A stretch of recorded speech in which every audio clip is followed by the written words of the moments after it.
Silakan duduk, Bapak Ibu, teman-teman. Saya sapa shalom. Shalom Bapak Ibu, teman-teman, shalom.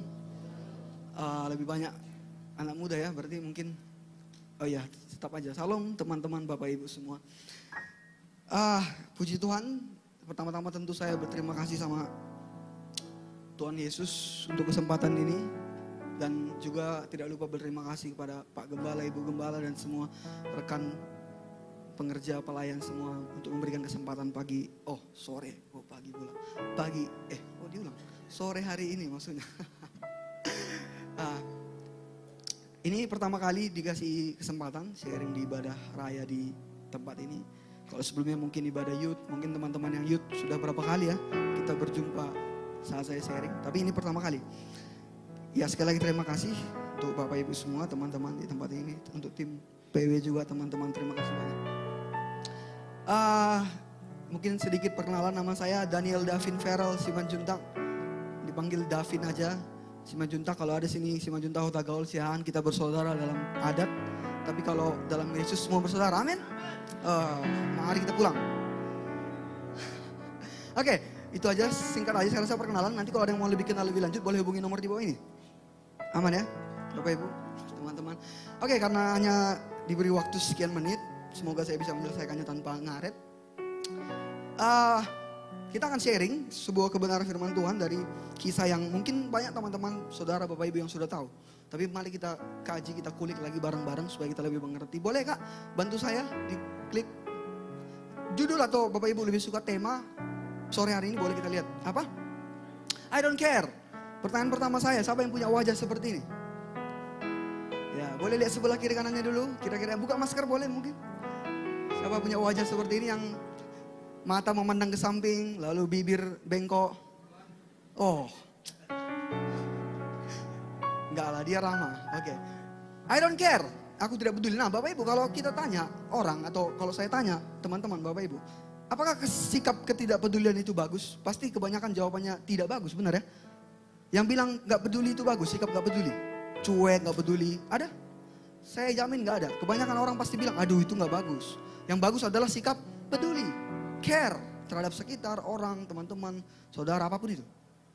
Tapi sore hari ini saya mau buka sebuah terobosan istilahnya. Ece-ecenya gitu kan, terobosan. Tentang sikap ketidakpedulian yang harus kita miliki. Jadi agak dibalik sedikit. Kalau selama ini ketidakpedulian gak bagus, kali ini beda. Tapi jangan buru-buru menghakimi saya ini ngaco, simak dulu. Nanti setelah selesai mau dibilang rupanya ngaco, ya oke lah gitu. Tapi minimal simak dulu. Amin ya. Karena kita tidak punya waktu banyak, kita gak usah baca ayat semua ini. Karena terlalu panjang, Markus 5, 21, 4, 3 ini terlalu panjang. Kita ambil nanti benang-benang merahnya. Tapi tolong Kak, buka ayat 21-nya, boleh sebentar saja. Jangan lupa ya teman-teman, judul perikopnya itu Yesus membangkitkan anak Yairus dan menyembuhkan seorang perempuan yang sakit.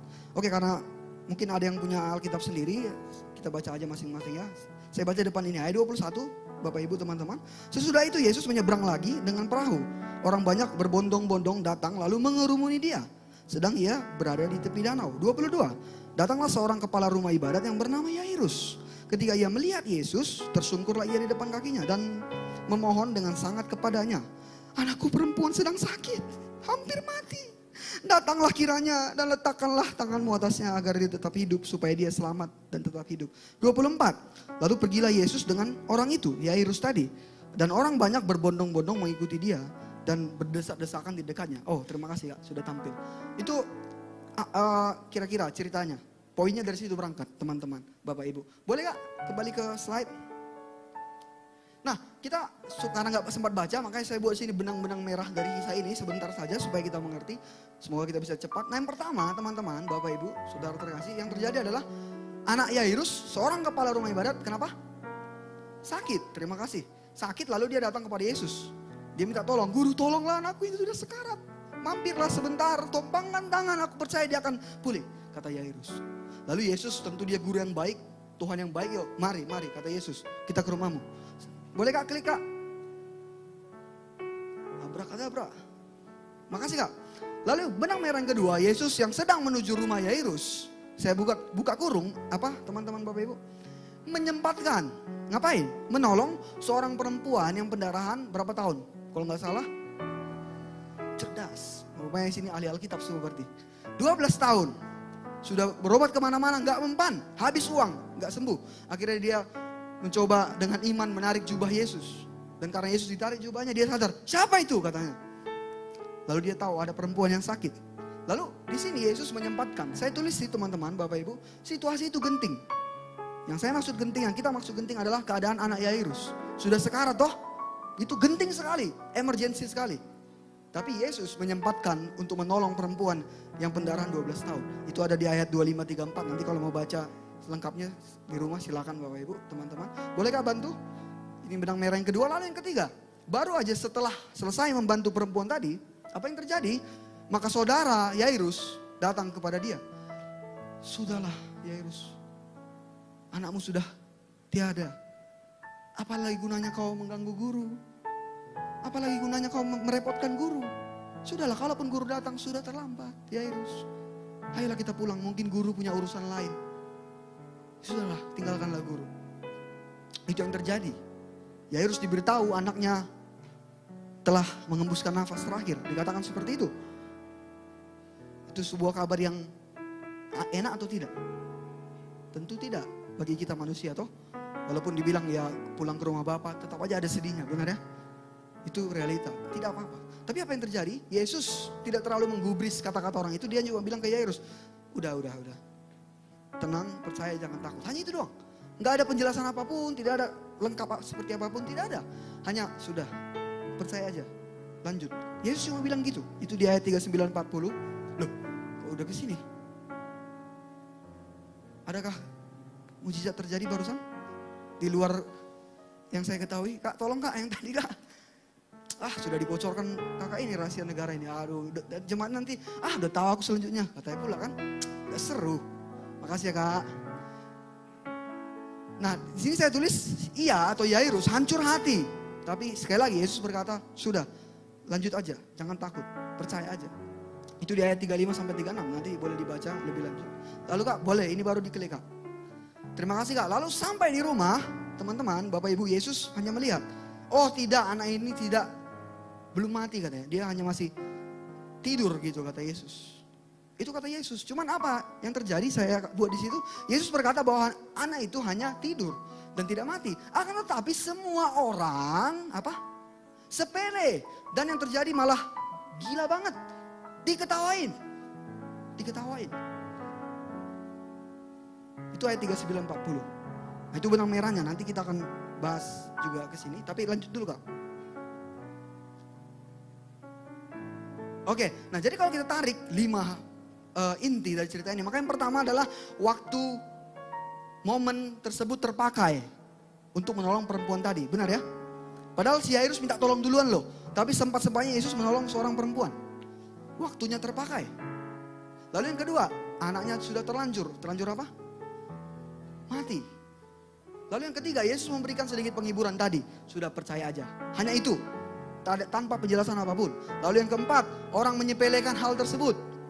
Saat Yesus bilang percaya aja, saat Yesus bilang anak ini tidur, belum mati. Orang menyepelekan. Bahkan yang terakhir, ada yang menganggapnya sebagai lawakan.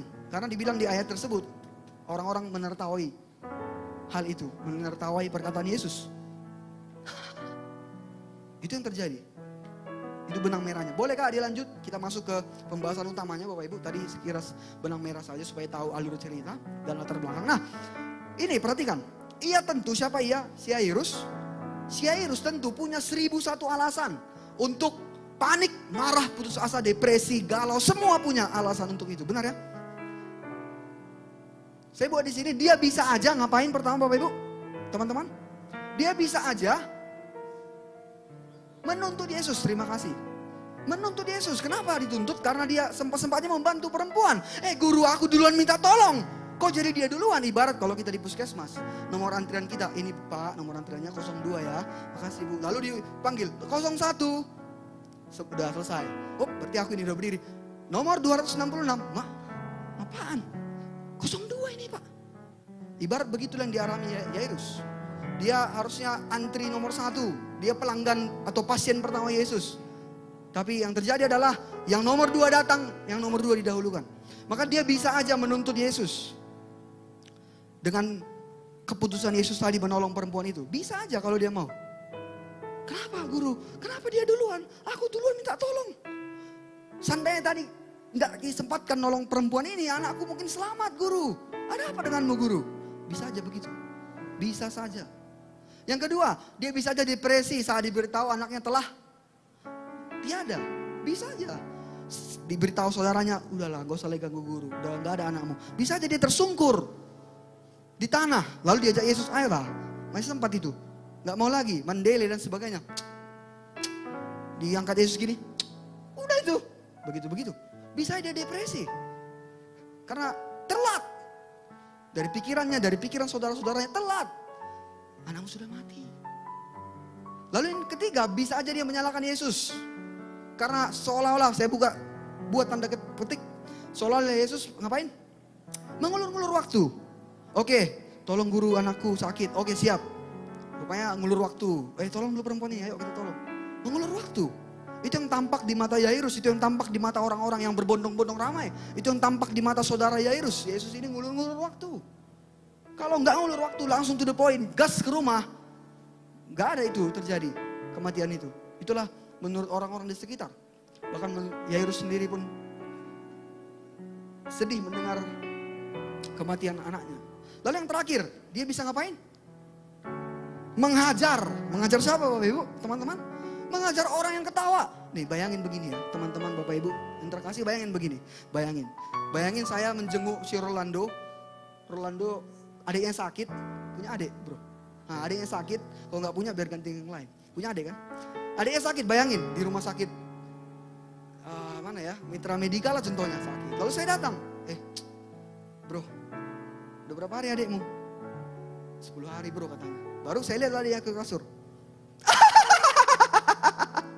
Bayangin itu terjadi. Bayangin. Apa perasaan dia? Loh, gila ini orang menjenguk kok malah diketawain adikku yang lagi sakit. Masuk akal Bapak Ibu, si Yairus bisa aja. Saat dibilang Yesus, percaya aja ini belum mati, ini hanya tidur. Orang ketawa-tawa. Hanya tidur katanya, udah mati. Orang ketawa-tawa begitu. Bisa Yairus, woi. Bisa aja Yairus begitu toh. Karena dia kata siapa yang gak kesal, lagi mengalami kesakitan, diketawain. Siapa yang gak kesal? Iya toh? Sedangkan kita, kalau misalnya kayak tadi dia, Rolando adiknya sakit dijenguk, lalu kami datang sama Bang Erik. Lalu kami ketawa-tawa di kamar itu, terbak-bak. Bukannya ngetawain adiknya, kami yang ketawa-tawa karena cerita lucu. Tapi bisa tetap dia merasa kecewa, benar ya? Karena aku lagi sedih, adikku dia 10 hari gak bangun. Mereka dua malah ketawa-tawa. Walaupun bukan adik yang kami ketahui. Iya kan? Iya kan? Ketawa-tawa bergirang-girang di tengah orang sakit. Makanya di firman Tuhan lain dikatakan menangislah bersama orang yang menangis. Tertawa bersama orang yang tertawa. Jangan ada tertawalah bersama orang yang menangis. Ini yang terjadi di kisah Yairus. Saat anaknya udah sekarat mati, lalu orang di sana. Apa yang terjadi? Apa yang ada di pikiran orang-orang yang tertawa itu? Kok bisa-bisanya mereka begitu? Jadi ingat keempat ini sebelum kita lanjut, dia bisa aja menuntut Yesus, dia bisa aja depresi, dia bisa aja menyalahkan Yesus, bahkan menghajar orang yang ketawa, yang menyepelekan keadaan itu. Gila, kurang ajar ini orang. Anakku udah mati, dia ketawa-tawa. Bisa aja, semua bisa terjadi. Dia bisa putus asa, dia bisa depresi, dia bisa galau, dia bisa semua. Sampai sini masih aman ya, Bapak Ibu, teman-teman? Masih bisa ikuti atau ada yang mau pulang? Biar saya minta pintu itu dikunci. Jangan ada yang boleh keluar sebelum selesai. Gak bercanda. Oke Kak, boleh bantu Kak? Klik. Tapi Bapak Ibu, tadi saya bilang dia bisa aja semua tadi. Tapi yang terjadi malah apa? Dia tahu, yang pertama dia tahu apa? Pada siapa dia minta tolong. Dia harus tahu. Dia yang kedua dia tahu pada siapa, dia tahu siapa yang menolongnya. Yang ketiga, apa? Dia tahu pada siapa dia berharap. Ini Yesus, bukan sekedar rabi, guru, dokter, tabib, bukan. Aku tahu siapa Yesus ini, makanya dia tidak melakukan semua hal yang tadi yang di slide sebelumnya. depresi, marah, menghajar orang. Tidak, karena dia tahu. Dan yang di bawah, dia berpegang erat pada apa? Perkataan Yesus. Saat Yesus bilang, udah ikut aja, tetap ikut. Lanjut kita ke rumahmu. Ikut.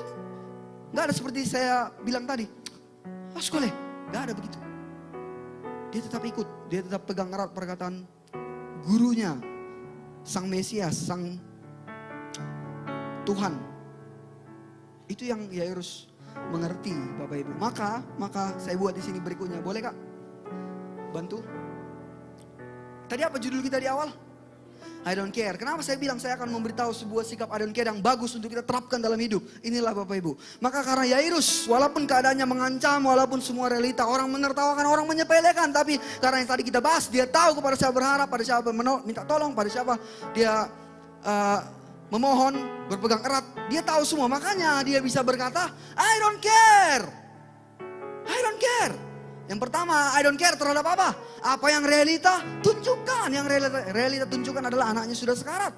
Anaknya sudah mati. Yang realita tunjukkan adalah Yesus seperti mengulur waktu. Menolong perempuan yang harusnya ngantri. Dia pasien kedua.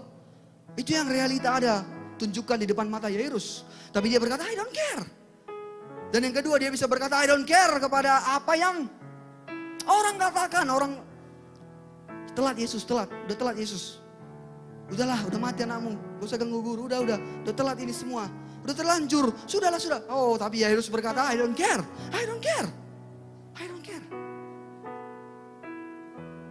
Dan yang berikutnya apa? Dia bisa berkata, I don't care terhadap tertawaan dan penyepelean orang. I don't care. Tadi sudah kita buat ilustrasi ya, dan teman-teman Bapak Ibu sepakat. Sakit kali diketawai pas gitu, ya kan? Tapi dia bisa, I don't care. Di dekatnya orang ketawa, I don't care. Aku gak peduli. Dan kalau nanti Bapak Ibu teman-teman baca di kisah ini, maka Yesus setelah orang itu tertawa, Yesus bilang apa? Kalian semua keluar katanya. Kalian semua keluar. Yesus hanya mengajak masuk orang tua anak itu, Yairus dan istrinya, lalu murid-murid. Hanya 3 orang, Petrus, Yohanes, dan Yakobus. Yang lain kalian keluar. Memang Yesus tidak bilang, tapi menurut saya ini seolah-olah Yesus mau mengatakan, kalau kau gak bisa ikut percaya, minimal keluar dan jangan melemahkan iman si Yairus. Yang bisa kita mengerti dari sini adalah, kalaupun kita gak ngomong, si Yairus gak menghajar orang yang ketawa, tapi Tuhan ngerti isi hati kita. Si Yairus itu udah drop, udah anaknya sekarat, mau mati, orang ketawa, Yairus itu udah galau. Tapi Yesus mengerti hatinya. Dan akhirnya Yesus yang bilang, kalian semua keluar aja. Minimal kalau tidak bisa percaya, jangan goyahkan iman kawan ini. Makanya diusir keluar, tutup pintu. Maka hanya mereka di situ. Yesus, Yairus, istrinya, Yakobus, Yohanes, dan Petrus. Tadi saya bilang, dia bisa berkata, aku tidak peduli, I don't care terhadap tertawaan dan penyepelean orang. Dan yang di bawah, dia bisa berkata, I don't care terhadap keraguan hatinya sendiri loh. Bahkan keraguan hatinya sendiri. Karena saat dikatakan, sudahlah Yairus, anakmu sudah mati, tidak ada gunanya mengganggu guru. Dalam hatinya, hancurnya. Siapa yang tidak hancur mendengar anaknya sudah tiada? Benar ya?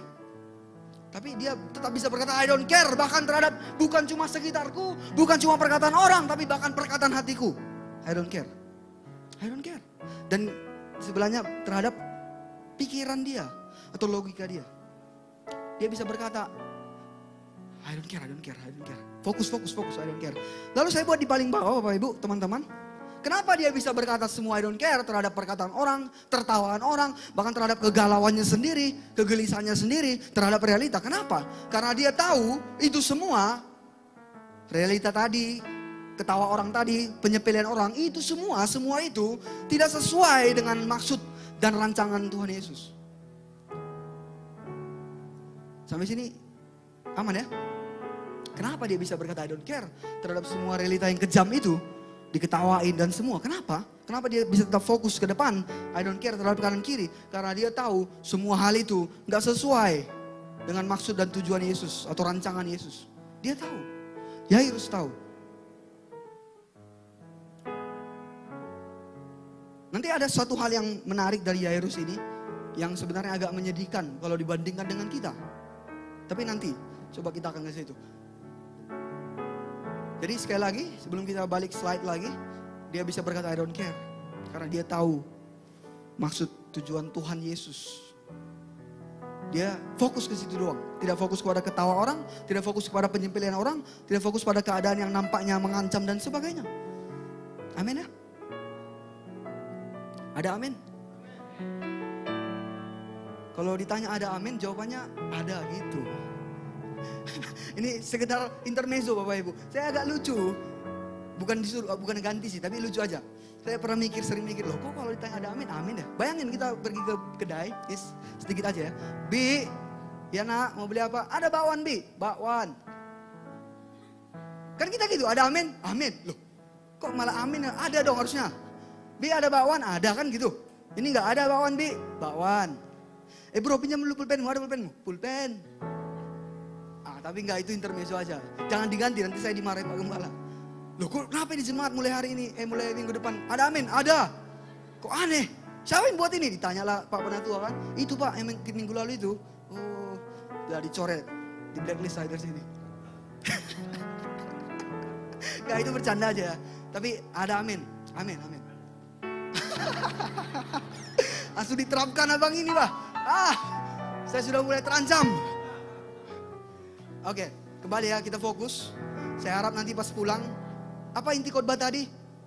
Ketawa-tawa aja, nggak ingat aku inti. Jangan. Ya nggak penting, yang barusan itu nggak penting, serius. Itu cuma intermezzo, yang penting yang ini. Amin ya.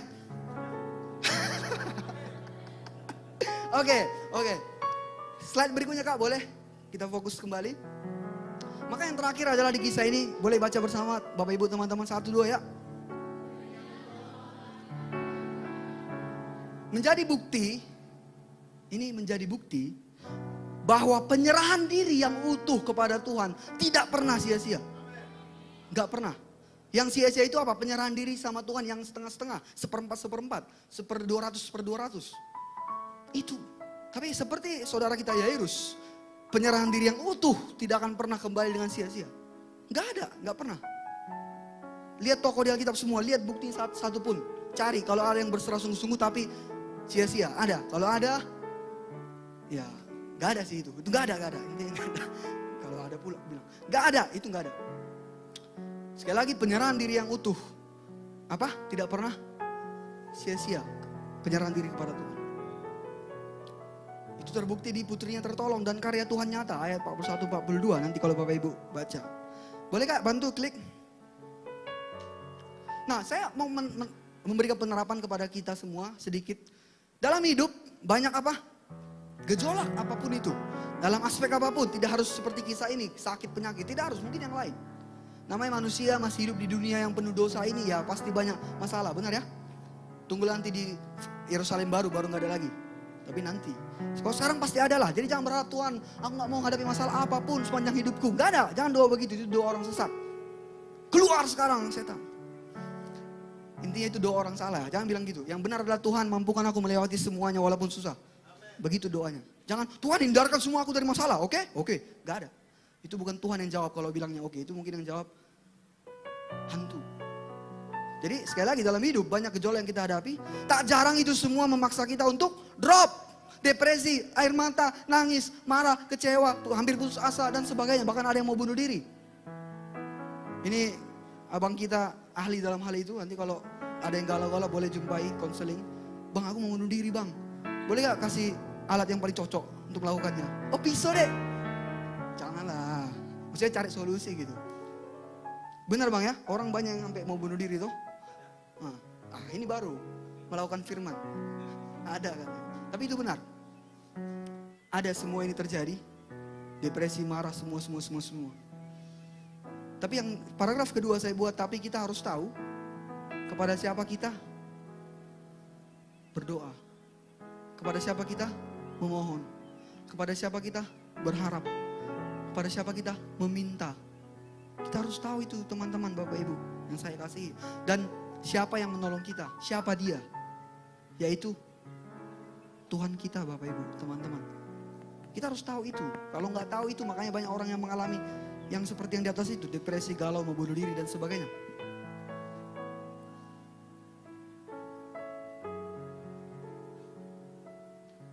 Amin ya.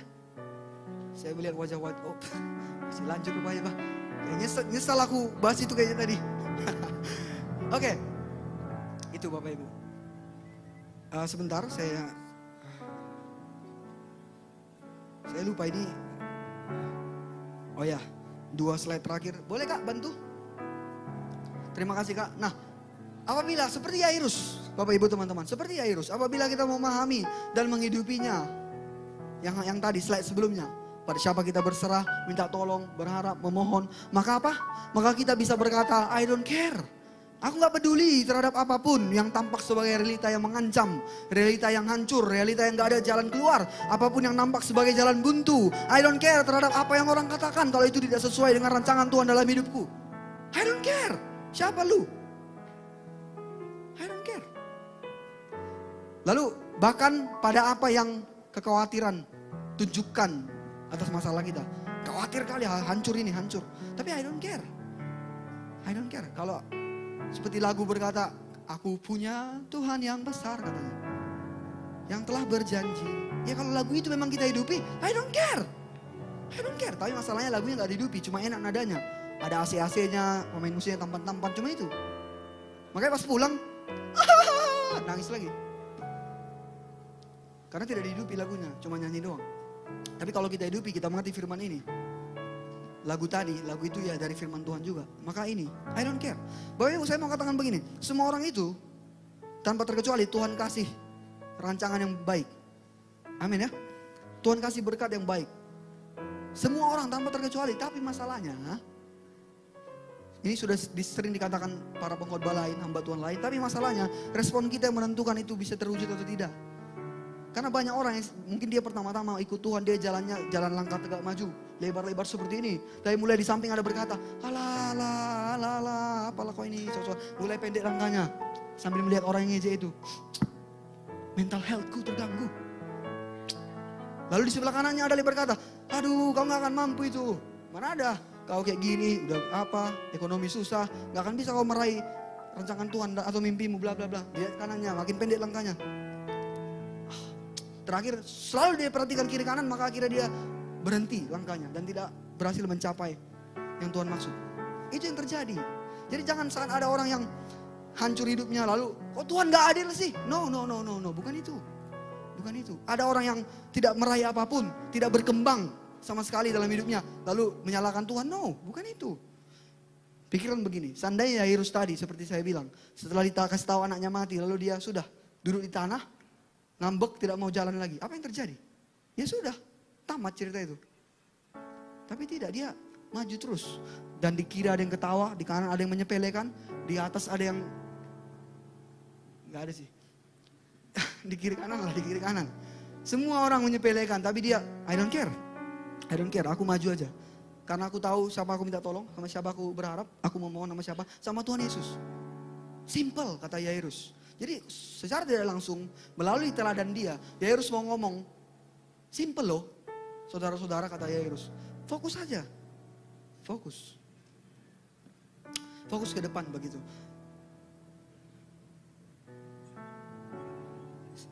Ini sudah dekat di akhir-akhir. Sebelum lanjut saya mau katakan begini Bapak Ibu. Saya selalu was-was, saya jujur saja di depan ini. Saya tidak mau sok-sok sudah rohani kali tidak. Saya selalu was-was kalau mau menyampaikan firman tentang orang yang mati dibangkitkan. Mau itu Lazarus, Yairus, anak Yairus, dan yang lain. Saya selalu was-was. Kenapa saya was-was? Karena saya khawatir jemaat akan menangkapnya.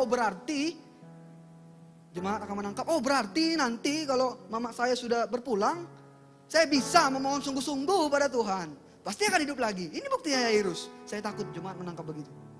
Saya khawatir. Lihat Lazarus. Dia hidup lagi setelah 4 hari mati. Berarti nanti setelah papa saya dipanggil Tuhan, saya bisa memohon dengan sungguh-sungguh. Yang penting seperti Yairus, fokus. Walaupun orang bilang, udah Lana, udah mati. Aku mau fokus pada Yesus. Saya takut jemaat begitu. Lalu dia akan, dalam nama Yesus, hidup. Rupanya tidak. Akhirnya kecewa, meninggalkan Tuhan. Nah saya mau katakan begini, sebelum itu terjadi, karena saya sudah melihat tanda-tanda di wajah anak muda, akan menerapkan hal ini sepertinya. Ada? Oh enggak ada. Tapi saya tetap cegah, sebelum itu terjadi, maka kita harus mengerti Bapak Ibu. Poin di cerita ini, makna dari cerita ini, bukan kebangkitan anak si Yairus. Bukan itu. Karena percayalah, Tuhan tidak selalu membangkitkan orang terkasih kita, enggak selalu. Tapi nanti di akhir zaman memang semua kita bangkit, amin ya. Tapi yang sekarang enggak selalu. Jadi makna utama dari kisah Yairus bukan itu. Tapi apa? Penyerahan diri yang penuh sama Tuhan, itu makna utamanya. Penyerahan diri yang penuh, apapun yang terjadi. Apapun yang terjadi, kata lagu Paniko. Dalam hidupku ini, baru apa liriknya? Tak pernah kuragukan janjimu Tuhan. Itu.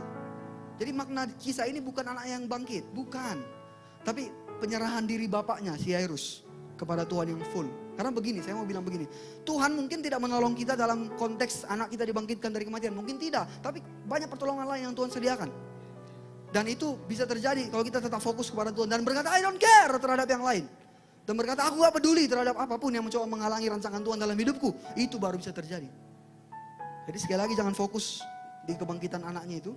Tapi fokuslah dari awal si Yairus sampai akhir menyerahkan diri, fokus kepada Tuhan Yesus. Itu fokusnya. Amin, Bapak Ibu.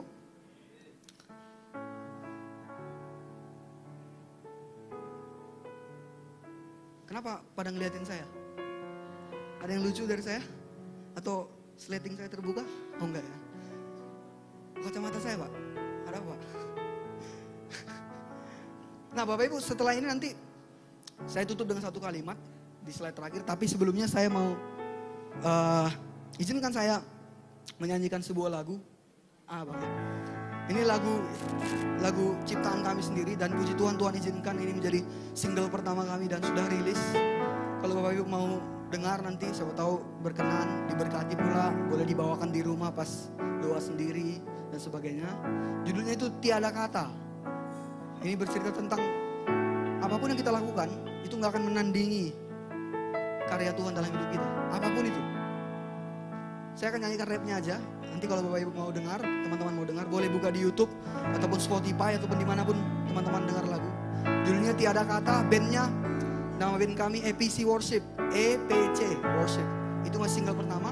Dan puji Tuhan kalau Tuhan berkenan nanti bulan 7 atau bulan 8 paling lambat, kami boleh rilis single kedua, teman-teman. Dan saya akan coba nyanyikan, semoga memberkati. Dan masih termasuk dalam konteks firman ini. Bang ya. Nanti langsung ke 4 Bang ya. Kulihat kasih-Mu Tuhan, betapa mulianya bagiku, dan ku tak berhenti menyembah-Mu.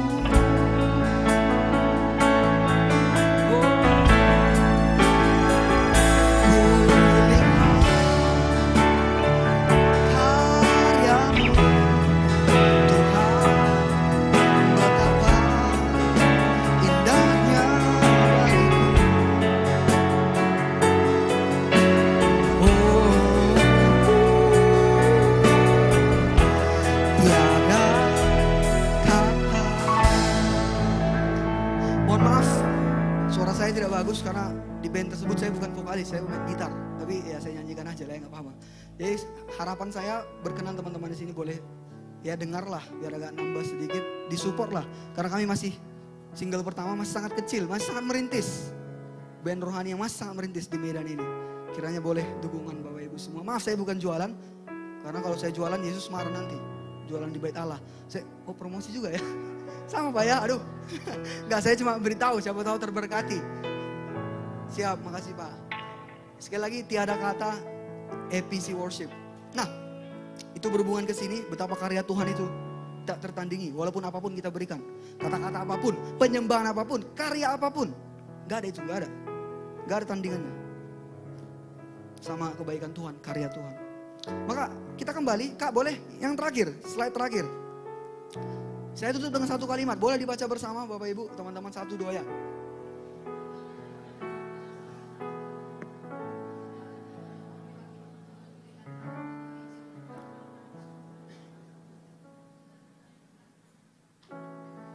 I don't care, saya tahu Bapak Ibu, ini sebentar lagi jam makan malam, tapi tolonglah jangan lemes sekali membacanya. Oke lah, Karena sudah terlanjur lemas, saya yang bacalah untuk kita semua. Kalimat terakhir Bapak Ibu, saya tutup dengan satu kalimat. Kala kita benar-benar berserah pada Tuhan. Kalau kita benar-benar berserah pada Tuhan seperti Yairus, maka kita nggak akan punya waktu lagi. Untuk apa? Untuk memperdulikan hal-hal lain yang bukan termasuk maksud dan rancangan Tuhan dalam hidup kita. Gak sempat lagi. Kalau memang kita fokus sama rancangan Tuhan, rencana Tuhan, karya Tuhan. Gak sempat lagi, aduh ngurusi orang yang jabir, yang bacot, yang mencibir. Gak sempat, gak usah. Fokus aja sama Tuhan. Dan kita bisa berkata, I don't care terhadap semua itu. Ya kakak di belakang sudah membuat gerakannya ya. Makasih ya kak, cantik kali gerakan kakak tadi. Ya kakak itu gak melihat saya lagi, tadi katanya gini. Mantap kak. Terus saya, I don't care katanya. Makasih ya kak. I don't care. Sekali lagi kalau kita fokus terhadap rancangan Tuhan dalam hidup kita, kejar itu, doakan terus, maka gak sempat lagi. Amin ya. Gak peduli. Itu aja Bapak Ibu untuk sore hari ini. Kiranya kita semua mengerti terlebih menghidupi dalam hidup kita bersama. Mari kita bangkit berdiri, kita akhiri dalam doa. Boleh sekali lagi Bang? Lagu yang pertama tadi. Ku sembah Engkau Yesus, hanya Engkau Allah di hidup kami, Allah di hidupku. Tiada yang lain, hanya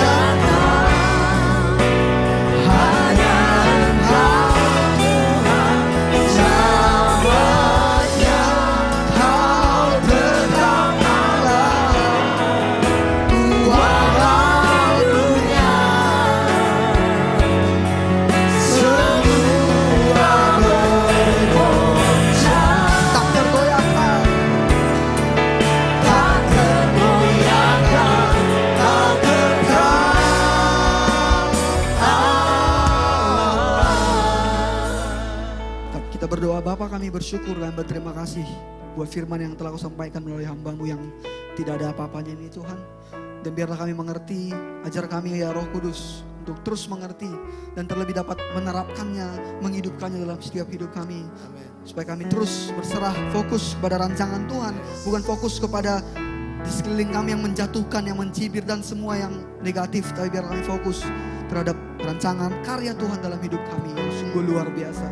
Di doa kami Tuhan, di doa umat-Mu dengan segenap hati. Terima kasih Tuhan. Ku sembah Engkau Tuhan.